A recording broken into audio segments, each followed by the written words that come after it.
Bom, ainda no nosso livro, o item 3.4, agora na página 59, fala o conflito com os cristãos da circuncisão.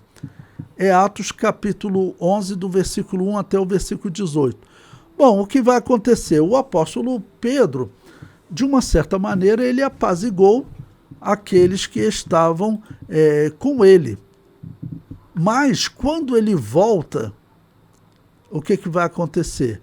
Vai acontecer que ele vai ser cobrado por ele ter estado entre gentios, entrar na casa de um gentio. Isso aí, para um israelita, era inaceitável. Ele dizia, não, o Espírito Santo não está naquele local, Deus não está naquele local, ele é um gentio, ele é um imundo, ele é um porco.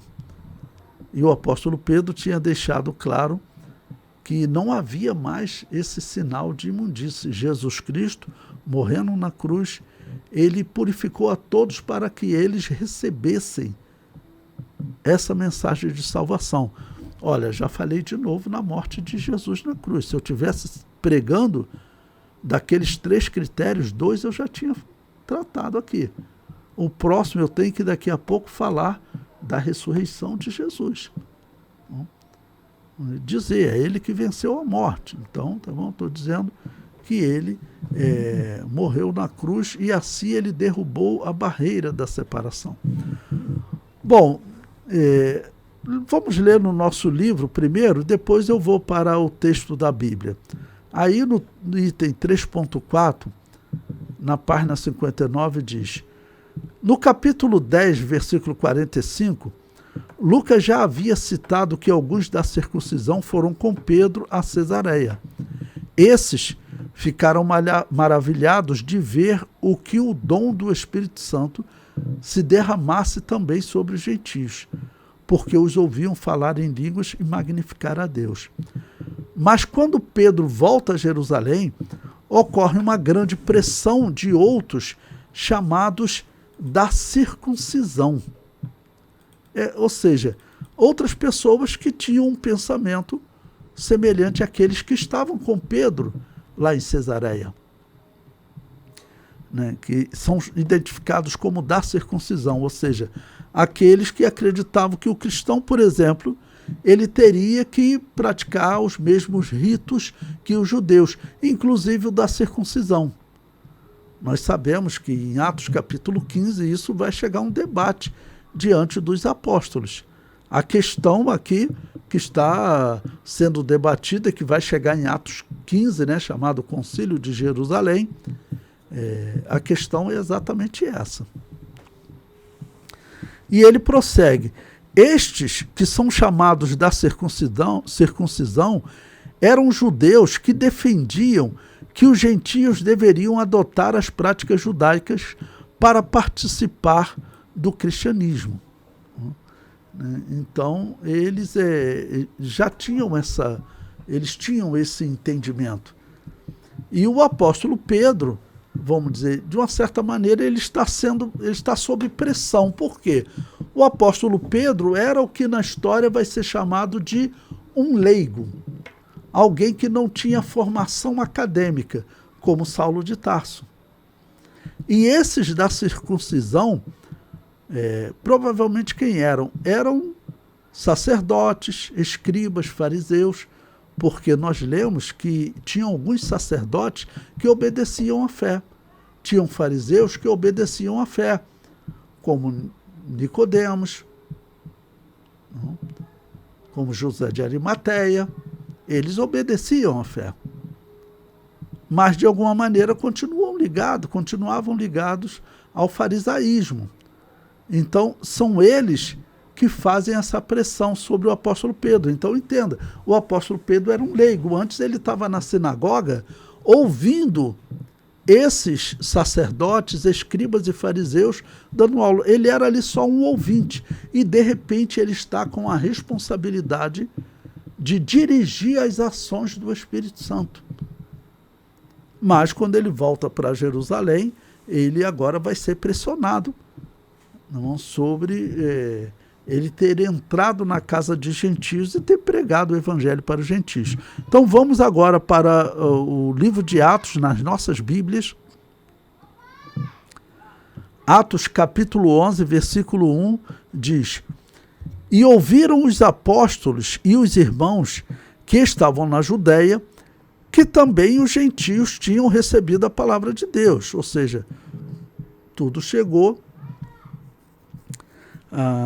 aos apóstolos. Os apóstolos, nesse princípio, eu já falei para vocês em outro momento, Tiago, irmão de Jesus, era o homem que ele estava dirigindo a igreja de Jerusalém. Essa responsabilidade foi dada a ele, tá ok? Bom, no nosso livro, eu coloquei aí também o versículo 2, versículo 2 e 3, na página 60 do nosso livro. Os versículos 2 e 3 que diz: E subindo Pedro a Jerusalém, disputavam com ele os que eram da circuncisão, ou seja, tinha uma disputa. Tinha uma disputa. E a disputa nós sabemos qual é. O que significa eles dizerem que era da circuncisão? Aqueles que defendiam que os gentios que entrassem para o cristianismo deveriam praticar o rito da circuncisão, que hoje é chamado de operação de fimose, que religiosamente falando para Israel é uma circuncisão. No versículo 3 diz, nessa disputa, qual era a argumentação deles? Então, dizendo: entrastes em casa de varões incircuncisos e comeste com eles, ou seja, você esteve com gentios que não são circuncidados, e você entrou na casa deles e até comeu com eles, né? Isso é um pecado gravíssimo. Você tem que ficar distante dessas pessoas. Você está contaminado, apóstolo Pedro. Vamos dizer, é o resultado. Se eles estão dizendo que é errado, estão questionando, pelo menos, vamos dizer, a atitude do apóstolo Pedro de entrar na casa de gentios e comer, participar de uma refeição com eles, dizendo que isso está errado, ou seja, se é errado é porque eles ainda eram imundos e o apóstolo Pedro, de alguma maneira, participou dessa imundície, né? Bom, então Pedro faz uma exposição que os apazigua, né? Vai os apaziguar, vai acalmar eles, né? E é interessante que diz, vai fazer, veja, eu coloquei aí no livro o versículo 4, mas Pedro começou a fazer-lhes uma exposição por ordem. O que significa isso? Bom, quando você vai falar de um tema, você deve procurar uma ordem, uma sequência que facilite o entendimento daquela mensagem, da mensagem contida naquele texto por aquelas pessoas, tá bom? Então, ele vai fazer uma exposição por ordem. Isso é importante para a pedagogia, né? Então, ele vai começar a explicar. Então, vamos para a nossa Bíblia. Como eu sempre digo, não dá para nós colocarmos tudo aí no nosso livro, né? Mas do versículo 5 até o versículo 14 eu pulei, mas eu quero ler com vocês. Então, Atos capítulo 11, versículo 5. Ele está explicando para os da circuncisão. Olha, estando eu na cidade de Jope, tive, num arrebatamento dos sentidos, uma visão. Via um vaso como um grande lençol que descia do céu e vinha até junto de mim. E pondo nele os olhos, considerei e vi animais da terra, quadrúpedes e feras e répteis e aves do céu. E ouvi uma voz que me dizia: levanta-te, Pedro, mata e come. Mas eu disse: de maneira nenhuma, Senhor, pois nunca em minha boca entrou coisa alguma comum ou imunda. Mas a voz respondeu-me do céu segunda vez: não chames tu comum ao que Deus purificou. ou não chames tu imundo ao que Deus purificou. Versículo 10. E sucedeu isto por 3 vezes, e tudo tornou a recolher-se no céu. E eis que na mesma hora pararam junto da casa em que eu estava 3 varões que me foram enviados de Cesareia. E disse-me o Espírito que fosse com eles, nada, como eu disse para vocês, discriminando, né? Não é duvidando, é discriminando.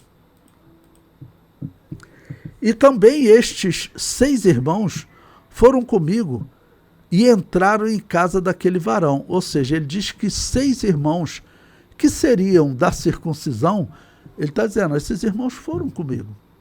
Eles entraram na casa daquele varão. Ou seja, o que eu vou começar a descrever agora tem testemunhas de pessoas que seria da corrente teológica de vocês, que são chamados de da circuncisão. Esses 6 irmãos aqui participaram. Tá ok? Versículo 13, ele prossegue. E contou-nos como vira em pé um anjo em sua casa e lhe dissera, envia varões a Jope e manda chamar a Simão, que tem por sobrenome Pedro, o qual te dirá palavras com que te salves, tu e toda a tua casa. Ou seja, o homem. É dito que ele dava esmolas, tinha um bom coração, ajudava as pessoas. E Deus, ele olha com carinho especial para aquela pessoa que ajuda o seu próximo. E certamente ele tinha fé no Deus de Israel. Bom, no versículo 15, que eu também coloquei no livro, ele prossegue. E quando comecei a falar, caiu sobre eles o Espírito Santo, como também sobre nós ao princípio. Ao princípio qual é? No dia do Pentecostes. Ou seja, ele está dizendo, nós recebemos a mesma experiência que nós recebemos, eles também receberam. Então, qual é a diferença entre nós e eles? Eles também têm direito ao Espírito Santo. Então, isso é significativo. Aí ele vai usar para dizer, né, que ele batizou eles e comeu com eles, participou de uma refeição, porque não havia por que mais ficar separados. Tá bom? Então, como nós ao princípio, significa no dia do Pentecostes, né? O versículo 16, Atos 11, 16. E lembrei-me do dito do Senhor quando disse, João certamente batizou com água, mas vós sereis batizados com o Espírito Santo. Né? Ou seja, existia uma experiência espiritual separada para os cristãos. O batismo de João foi um batismo importante. O batismo de João falava de arrependimento. Depois do batismo de João veio o batismo cristão, que falava de fé em Jesus. O batismo de João não falava de fé em Jesus. Tá bom? Já o batismo dos cristãos, começado com os apóstolos, era uma experiência já diferente. Bom, e o batismo de João, que falava de arrependimento, então Jesus havia anunciado, e o apóstolo Pedro aqui repete. Haveria também um outro mergulho, que é o mergulho no Espírito Santo. Observe que ele aqui na tradução, ele diz batizados com o Espírito Santo. Mas a melhor tradução seria, mas vós sereis batizados no Espírito Santo, porque está falando de mergulho. Então é mergulho no Espírito Santo, tá bom? E não com o Espírito Santo. Que aí seria como se você e o Espírito Santo estivessem mergulhando em algo. Mas, na verdade, o mergulho é no Espírito Santo. Bom, aí no nosso livro, eu coloquei, além do versículo 4, 15, também o versículo 17 e 18. Vamos ler esse versículo que diz: portanto, se Deus lhes deu o mesmo dom que a nós, quando cremos no Senhor Jesus Cristo, quem era então eu para que pudesse resistir a Deus? E ouvindo estas coisas, apaziguaram-se e glorificaram a Deus, dizendo: na verdade, até aos gentios Deus deu o arrependimento para a vida. Bom, essa conclusão aqui, como eu falei para vocês, está acontecendo cerca de 6 anos depois da morte de Jesus.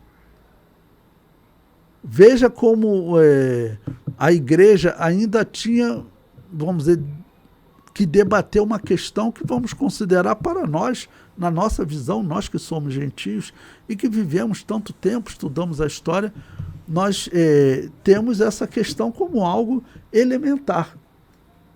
Mas para eles, como manter aquele respeito que eles tinham à religião do Antigo Testamento, a religião judaica, né? E como combinar ela com a mensagem de Jesus. Então, realmente, eles, pelo menos uma parte aqui chega à conclusão que aos gentios Deus deu o arrependimento para a vida. Ou seja, eles não são imundos, né? Eles podem também receber a mensagem de Deus. O comentário no livro prossegue. Por todo o livro, Lucas relata conflitos entre os da circuncisão e os apóstolos. Jesus deixou bem claro que o reino havia sido tirado de Israel. Eles não eram mais os representantes de Deus na terra, mas sim a igreja. Coloquei aí Mateus 21, versículos 42 e 43. São versículos chaves para nós explicarmos essa questão. Tá bom? Que os judeus eles foram cortados, o apóstolo Paulo falou isso. Nós pregamos a substituição de Israel, sim. Hoje quem representa Deus aqui na terra é a igreja. A questão que vocês têm que diferenciar é que, por exemplo, os católicos, eles são criticados porque eles defendem, juntamente com os protestantes e os reformados, que Israel foi substituído em definitivo pela igreja. Que não existe plano de Deus para Jesus reinar sobre Israel na terra. Isso é o que católicos, protestantes e reformados pregam. Essa heresia grave, porque eles estão tirando o direito de Jesus de reinar sobre o povo de Deus. O que foi profetizado no Antigo Testamento claramente. Por isso que eu falo que esses protestantes e reformados são uma aberração. É uma seita, com certeza. Tá bom? É uma seita, com certeza. Bom, veja, Mateus 21, versículo 42 e 43. Disse-lhe Jesus: nunca lestes nas Escrituras a pedra que os edificadores rejeitaram? Essa foi posta por cabeça do ângulo. Pelo Senhor foi feito isto, e é maravilhoso aos nossos olhos. Portanto, eu vos digo que o reino de Deus vos será tirado e será dado a uma nação que deu os seus frutos. Que nação é essa? É a igreja. Saulo de Tarso, quando ele esteve nesse período, ele já esteve os 3 anos na Arábia, o que ele estava fazendo lá? Refazendo o seu entendimento das Escrituras do Antigo Testamento. Então, esses israelitas, eles, além de entender que a salvação tinha chegado aos gentios, eles tinham que entender e aceitar, porque eram as palavras de Jesus. Olha, essa religião vai ser destruída. O templo vai ser destruído, tá bom? E a cidade será destruída. E essa cidade será pisada até que o tempo dos gentios se complete. Ou seja, um dia eles voltam. Um dia eles voltam. Vocês sabem que católico, protestante e reformado, eles dizem que não. Você não deve olhar para Israel, porque Israel não é o relógio de Deus. Esses indivíduos mentem, irmãos. Eles são falsos profetas. Eles estão enganando. Tem um vídeo no YouTube que o Augusto Nicodemos, ele fala isso. E ele critica os pastores que dizem para nós olharmos para Israel como um relógio. Eu sou um pastor que digo para nós olharmos para Israel como um relógio. Ele critica e diz para não ouvir esses pastores. Eu digo o contrário, eu digo que não tem que ouvir ele é que é herege. Ele nasceu da Babilônia apocalíptica. Todas as igrejas calvinistas e luteranas nasceram da Igreja Católica, nasceram da Babilônia apocalíptica. Inclusive o batismo deles é um batismo de recém-nascido, que é um batismo inválido. Todos eles pregam que Israel não faz mais parte do plano de Deus, mas eles estão errados. Com certeza absoluta, eles estão errados. Bom, o livro prossegue. O judaísmo e o cristianismo estiveram ligados até 135 depois de Cristo. As seitas judaizantes discordavam da doutrina cristã que defendia a divindade de Jesus Cristo. Bom, irmãos, falando então, antes de nós lermos a citação do historiador judeu, falando desses judeus da circuncisão, esse contato inicial do judaísmo com o cristianismo, a história diz que só no ano 135 é que os judeus chegam a um veredito dizendo o seguinte: nós não vamos participar do cristianismo. Por quê? Porque vocês dizem que Jesus Cristo é Deus. E eles não aceitavam que o Messias seria Deus. No entender deles, o Messias seria um homem que nasceria, morreria, reinaria e depois morreria, e os seus filhos reinariam depois dele eternamente. Até hoje eles acreditam nisso. Os judeus que esperam o Messias, eles acreditam nisso. Talvez uma das maiores referências na história judaica, um homem chamado Maimônides, um judeu chamado Maimônides, ele dizia que o Messias, quando vier, ele reinará e depois da morte dele, os seus filhos continuarão reinando no seu lugar. É o que eles acreditam. Eles não acreditam em um Messias eterno. Mas quando você vai para o Antigo Testamento, um Messias que é Deus, o profeta Isaías disse que definiu esse Messias como Pai da eternidade. Se ele é Pai da eternidade, então está dizendo que o Messias é Deus. Ou seja, o Messias, ele é o próprio Deus que veio a este mundo, tomou a forma de homem, até a morte de cruz, para salvar a humanidade. Então, era o próprio Deus realmente que vinha para salvar a humanidade. Por isso, havia toda aquela simbologia de um cordeiro. Mas o cordeiro, para salvar a humanidade, tinha que ser um cordeiro apresentado por Deus, um cordeiro inocente. Bom, eu coloco aí no livro a citação de um livro, né, História dos Hebreus, autoria de Joffe, você encontra ele nas referências bibliográficas.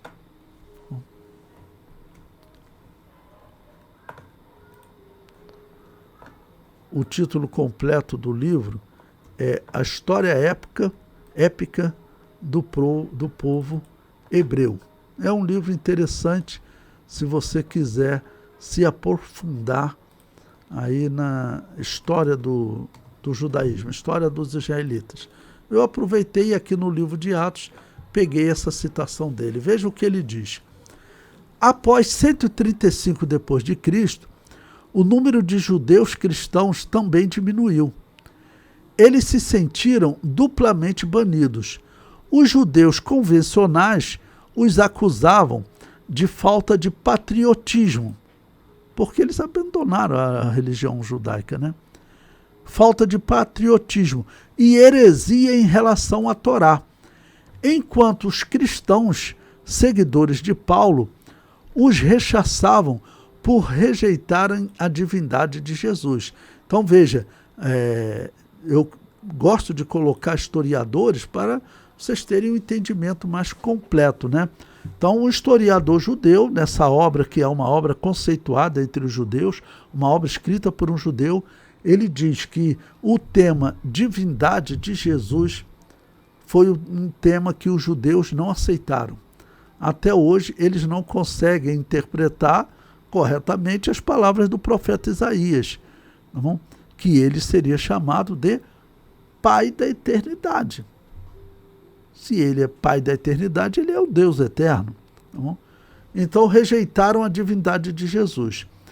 Ao contrário dos saduceus, zelotes, judeus cristãos e essênios, os fariseus desfrutaram de uma nova vida como rabinos.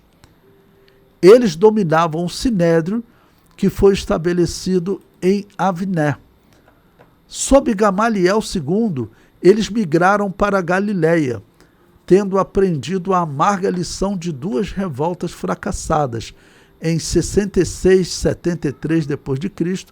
e 132 e 135. Uma pausa aqui para explicar a vocês sobre essas revoltas. A revolta do ano 66, eles conseguiram, nas duas, a princípio, eles levaram vantagem, né? Pegaram grupos pequenos de soldados romanos, mataram eles. Só que depois vieram batalhões maiores, nos dois casos acabaram vencendo a guerra contra os judeus. No ano 66 até o ano 73, ocorreu, no ano 70, a destruição de Jerusalém e do templo, e no ano 73, a destruição da última fortaleza judaica, a fortaleza de Massada. No ano 132, foi a revolta de um homem chamado Bar Koba, um guerreiro que foi apresentado pelo Rabino Akiba como sendo o Messias. Fizeram uma revolta e acabaram sendo esmagados. Então, o que eles fizeram? Aprendendo a lição de duas revoltas fracassadas, tá bom? Os judeus se concentraram em um autogoverno sem distúrbio segundo a lei religiosa. Eles não tinham mais um templo para abrigar, nenhuma terra para abrigar. Eles tinham só que sobreviver. Então, eles estavam espalhados pelo Império Romano, vão espalhar pelo Egito, pela África em geral, até Mesopotâmia, eles estavam espalhados. Então, olha, é sobreviver. Por quê? Porque o imperador romano vai proibir eles de ensinar a lei judaica. Eles vão ter que ficar ensinando às escondidas. Tá bom? Ó, o comentário prossegue. No início do século III, lembrando, século III é do ano 201 até o ano 300, ok? Esse é o século III, só para vocês poderem se localizar, né? Do ano 201 até o ano 300. O chefe do Sinédrio, Judá, o príncipe, que era chamado de Hanassi, estabeleceu relações cordiais com os administradores romanos da Palestina. Né? É assim que o historiador chama. Eu nunca chamo Palestina, eu chamo Canaã, mas o historiador chamou assim. Então, esse Judá, o príncipe, eles diziam que ele era descendente de Davi. Ele tinha direito ao trono. Só que tinha que ficar, vamos assim dizer, no dito popular, pianinho. Porque as revoltas que eles fizeram, os romanos, qualquer sinal de revolta, eles massacravam. Então agora ele tinha que mostrar que eles não tinham mais nenhuma ligação com aquelas revoltas e não tinham nenhum plano de fazer uma nova revolta, né?